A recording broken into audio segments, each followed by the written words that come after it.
To be or not to be, that is the question. जगावं की मरावं हा एकच सवाल. या दुनियेच्या उकिरड्यावर खरकट्या पत्रावळीचा तुकडा होऊन जगावं बेशरम लाचार आनंदानं, की फेकून द्यावं त्या देहाचं लखतर त्यात गुंडाळलेल्या जाणिवेच्या यातनेचा मृत्यूच्या काळाशार डोहामध्ये, आणि करावा सर्वांचा शेवट माझा तुझा याचा आणि त्याचा सुद्धा. मृत्यूच्या महासर्पानं असा डंक मारावा की येणाऱ्या निद्रेला नसावा जागृतीचा किनारा कधीही.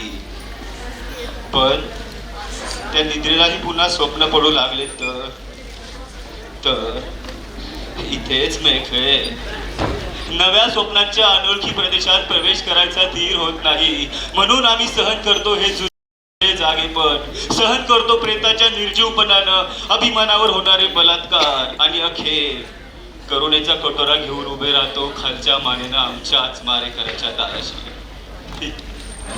विधात्या, तू इतका कठोर का झालास? एका बाजूला ज्यांना आम्ही जन्म दिला ते आम्हाला विसरतात, आणि दुसऱ्या बाजूला ज्याने आम्हाला जन्म दिला तो तूही आम्हाला विसरतोस. मग विस्कटलेल्या हाडांचे सापळे घेऊन हे करुणा करा. आम्ही थेरड्यांनी कोणाच्या पायावर डोकं आदळायचं रे? कोणाच्या?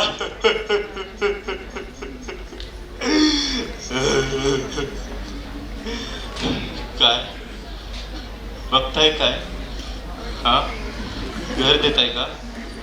नाही ना? कोणी घर देत का? घर एका तुफानाला कोणी घर देत का?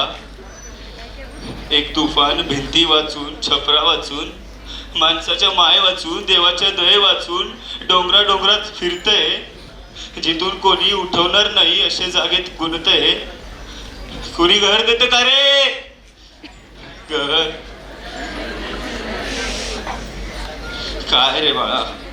खरंच सांगतो बाबांनो, तुफान आता थकून गेलंय.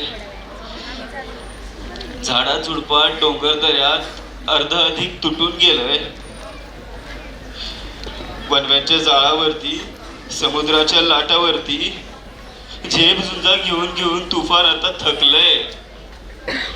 जळके तुटके पंख पालवीत खुरडत खुरडत ओढतय. खरंच सांगतो बाबांनो, तुफानाला तुफानपणच नडतंय रे. अरे बाबा, खरंच सांगतो बाबांनो, कोणी घर देत का रे? घर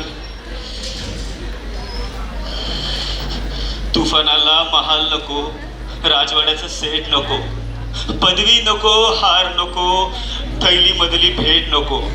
एक हवं छोटस घर, पंख मिटवून पडण्यासाठी. एक हवी आराम खुर्ची तुफानाला बसण्यासाठी. आणि बरं का, एक तुळशी वृंदावन हवंय मागच्या अंगणात सरकारांसाठी.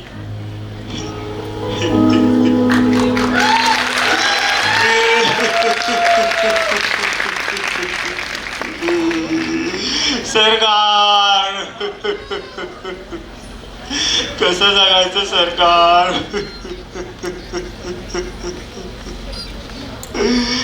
कोणी घर देत का रे? घर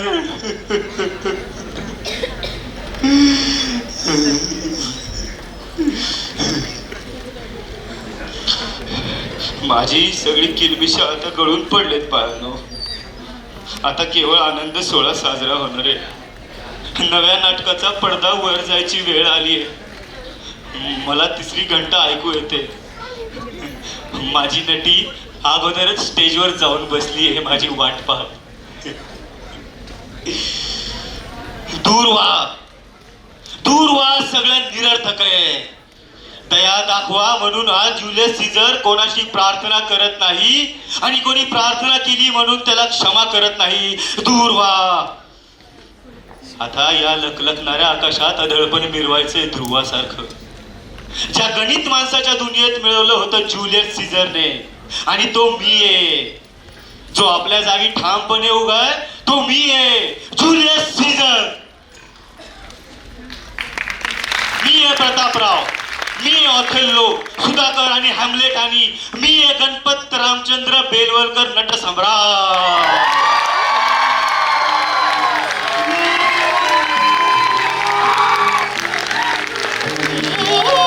सारे महापुरुष माझ्या या देहाच्या 6 महिन्यात राहायला आले, आणि महापुरुषांची छाती म्हणजे मारेकरांच्या कटारीला वार. सारे मारेकरी घेरू नये, पण मला पुढे जायलाच हवं.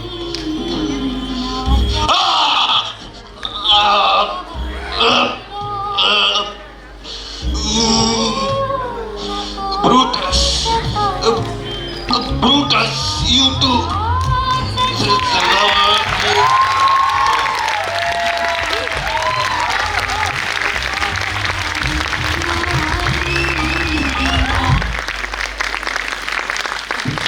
What a heart-touching tribute it was. Thank you.